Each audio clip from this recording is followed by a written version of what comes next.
नमस्कार दोस्तों, क्रिया चरित्र। क्या आप जानते हैं क्रिया चरित्र एक बार भगवान को भी अचंभा में डाल देने वाली चरित्र है। नारी का चरित्र बड़े बड़े विद्वान, ज्ञानी और साधु महात्मा, यहाँ तक कि भगवान को भी, यहाँ तक कि सभी देवताओं को भी अपनी माया जाल मोह चरित्र में फंसा के उसको बर्बाद नष्ट कर देती है। तो हम दोस्तों ये जानेंगे कि प्रिया चरित्र आखिर में है क्या और इसे कैसे बच सकते हैं। इसकी पूरी कहानी आपको बता रहे हैं इस वीडियो में।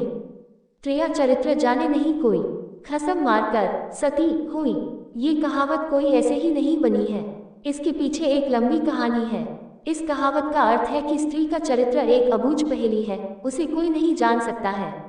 वह जलेबी की तरह जटिल व्यक्तित्व की स्वामिनी है जो उल्टा होते हुए भी सती सावित्री देखने का प्रयास करती है।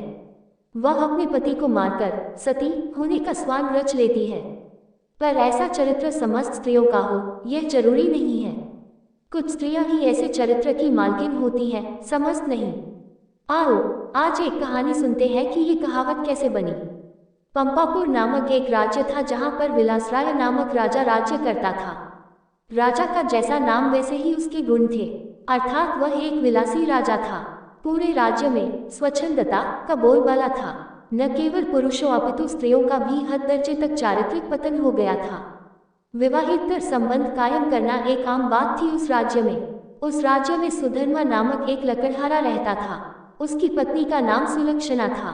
सुधर्मा सुबह सुबह लकड़ी काटने वन में चला जाया करता था और देर शाम तक वापस लौटता था। दिन भर घर में सुलक्षणा अकेली रहती थी और बोर होती थी। सुलक्षणा अतीव सुंदर स्त्री थी और आत्ममुग्धा नायिका की तरह अपने रूप यौवन को आईने में देख देख कर हर्षित होती रहती थी। शाम को सुधर्मा थका हारा आता था और खाना खाकर जल्दी ही सो जाया करता था। सुलक्षणा घर का काम निपटा कर और सज संवर कर जब तक सेज पर आती थी तब तक सुधर्मा खर्राटों की दुनिया में सैर करने चला जाता था। बेचारी सुलक्षणा मन मसोस कर सेज पर तड़पती रह जाती थी। उसका अतृप्त यौवन खून के आंसू रोने लगता था। घर गृहस्थी का सारा सामान सुलक्षणा ही लाती थी। एक दिन सेठ कहीं गया हुआ था और उसकी दुकान पर उसका नौजवान पुत्र चिंतामणि बैठा था। वह सुंदर तथा बलिष्ठ था। सुलक्षणा उसकी जवानी पर फिदा हो गई। सेठ के बेटे चिंतामणि ने भी सुलक्षणा जैसी सुंदर और सुडौल स्त्री पहली बार देखी थी, इसलिए वह भी सुलक्षणा की ओर आकर्षित हो गया।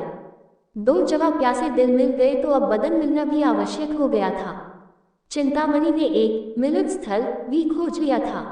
सुलक्षणा रोजाना सुधर्मा के सो जाने पर चिंतामणि से मिलने जाने लगी और वह सुबह होने से पहले वापस आ जाती थी। सुलक्षणा और चिंतामणि की रिंगरेलियां बेरोक-टोक चलने लगी। एक दिन सुधर्मा जंगल में लकड़ी काटने गया तो उसने देखा कि एक साधु बेहोश पड़ा है। सुधर्मा ने उस साधु पर ठंडे जल के कुछ छींटे मारे तो साधु ने आंखें खोल दी। सुधर्मा ने साधु को बैठाया और ठंडा जल पिलाया तो उसमें कुछ जान आई। थोड़ी देर बाद उसे खाना भी खिलाया तो उसके बदन में थोड़ी ताजगी आ गई और वह चहलकदमी करने लग गया। सुधर्मा ने उस साधु से आग्रह किया कि कुछ दिन वह उसका आतिथ्य स्वीकार करे। सुधर्मा के आग्रह को साधु महाराज टाल नहीं सके और शाम को वे साधु महाराज सुधर्मा के साथ उसके घर आ गए। साधु को देखकर सुलक्षणा के तन बदन में आग लग गई। उसे लगा कि अब उसकी चोरी पकड़ी जा सकती है, इसलिए वह साधु को घर में नहीं रखने की जिद पर अड़ गई। सुधर्मा ने उसके सामने समर्पण करते हुए कह दिया कि साधु महाराज बस 1-2 दिन ही रहेंगे। इस पर सुलक्षणा राजी हो गई। रात में सबने खाना खाया और साधु के लिए आंगन में चारपाई बिछा दी। सुधर्मा खाना खाने के तुरंत बाद ही सो गया था, लेकिन सुलक्षणा की आंखों में नींद कहाँ थी, वहां तो चिंतामणि की सूरत बसी हुई थी। उसका मन उड़कर चिंतामणि के पास चला गया था, मगर बदन तो सुधर्मा के घर में ही पड़ा था। यौवन को मन से ज्यादा तन की जरूरत होती है। सुलक्षणा को अपना बदन जलता हुआ महसूस होने लगा। उस आग बुझाने के लिए उसे चिंतामणि के सागर की आवश्यकता थी। सुलक्षणा उठी और उसने देखा कि सुधर्मा खर्राटे ले रहा है। तब वह साधु के पास गई। साधु भी चुपचाप लेटा था। सुलक्षणा ने उसे सोता हुआ जाना और फिर वह बन संवर कर चिंतामणि से मिलने के लिए चल दी। साधु एक अनजान व्यक्ति के घर में ठहरा था और सुलक्षणा ने उसे बड़ी मुश्किल से घर में रहने दिया था, जबकि उसने यहाँ रहने के लिए कहा ही नहीं था। सुलक्षणा के व्यवहार को देखकर दाल में जरूर कुछ काला है, साधु महाराज के मन ने कहा और वह सोचता ही रहा। इसलिए उसे नींद नहीं आई और उन दोनों के क्रियाकलाप देखता रहा। जब सुलक्षणा उसके पास आई तब वह दम साध कर चुपचाप लेटा रहा। उसने सुलक्षणा को बंद संवर कर कहीं पर जाते हुए देख लिया था, मगर वह चुपचाप पड़ा रहा। उसने ये भी देख लिया था कि भोर होने से पहले ही सुलक्षणा वापस आ गई थी। उसे अब सारा माजरा समझ में आ गया था। दूसरे दिन सुधर्मा जब जंगल से लौटा तो साधु ने उसे अपनी पत्नी से सावधान रहने को कहा और यह भी कहा कि उसकी पत्नी किसी से मिलने रात को कहीं जाती है। इस पर सुधर्मा को सुलक्षणा पर बहुत गुस्सा आया और उसने सुलक्षणा को मारा पीटा भी बहुत।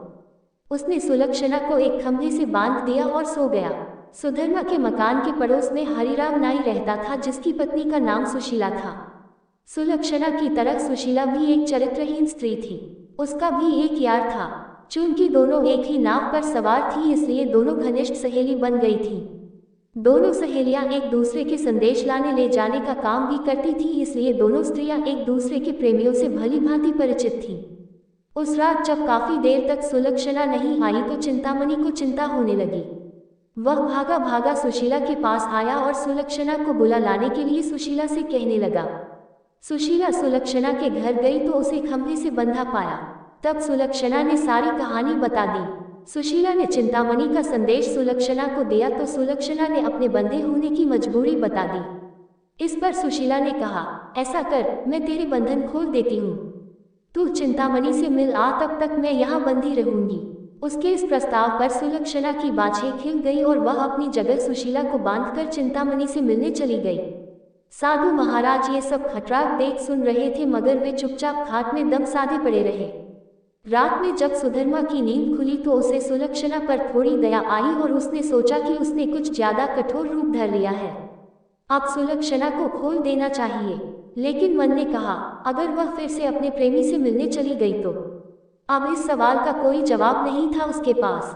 उसने सोचा कि इस बार यदि सुलक्षणा वचन दे दे कि वह अपने प्रेमी से मिलने नहीं जाएगी, तब वह उसे खोल सकता है। सुधर्मा ने जोर से आवाज लगाई, कलंकिनी, अगर मुझे तू यह आश्वासन दे दे कि तू उससे मिलने नहीं जाएगी तो मैं तेरे बंधन खोल दूंगा। लेकिन वहां पर तो सुलक्षणा नहीं अपितु सुशीला बंधी हुई थी। सुशीला ने सोचा कि यदि वह कुछ भी बोलेगी तो उसकी आवाज से सुधर्मा को पता चल जाएगा कि वह सुलक्षणा नहीं कोई और है, तो फिर सारा भांडा ही फूट जाएगा। इसलिए वह कुछ नहीं बोली और चुप रही। उसके इस तरह चुप रहने पर सुधर्मा को गुस्सा आ गया और उसने गुस्से में आकर कुल्हाड़ी फेंककर दे मारी। कुल्हाड़ी सीधी सुशीला की नाक पर जाकर लगी और उसकी नाक कट गई। वह अंदर ही अंदर सारा दर्द सहन कर गई, मगर उसने एक भी कराह नहीं निकलने दी। कुल्हाड़ी फेंककर मारने से सुधर्मा का गुस्सा थोड़ा ठंडा हो गया और वह सो गया। उधर सुलक्षणा आज जल्दी ही वापस आ गई और जल्दी जल्दी सुशीला के बंधन खोल डाले। तब सुशीला ने अपनी कटी हुई नाक दिखाई और सारा वाक्य सुना डाला। सुलक्षणा ये देखकर और सुनकर काम उठी, मगर अब क्या हो सकता है। सुशीला अपने घर को चली गई और सुलक्षणा फिर से उसी खंभे से बंधी खड़ी हो गई।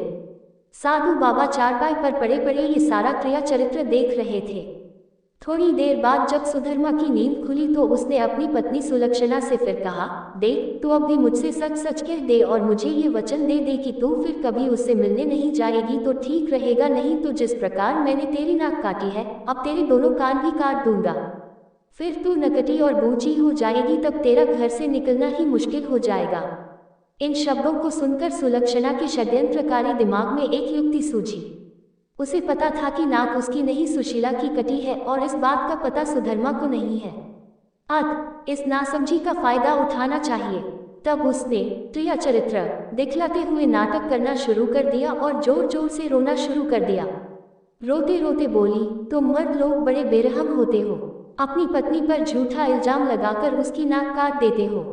मैं कोई कुलटा स्त्री नहीं हूँ जैसा कि तुमने मुझ पर आरोप लगाया था। मैं एक पतिव्रता स्त्री हूँ और मैं आज तुम्हें ये सिद्ध करके दिखा दूंगी कि मैं कितनी सती, नेक और पतिव्रता हूँ।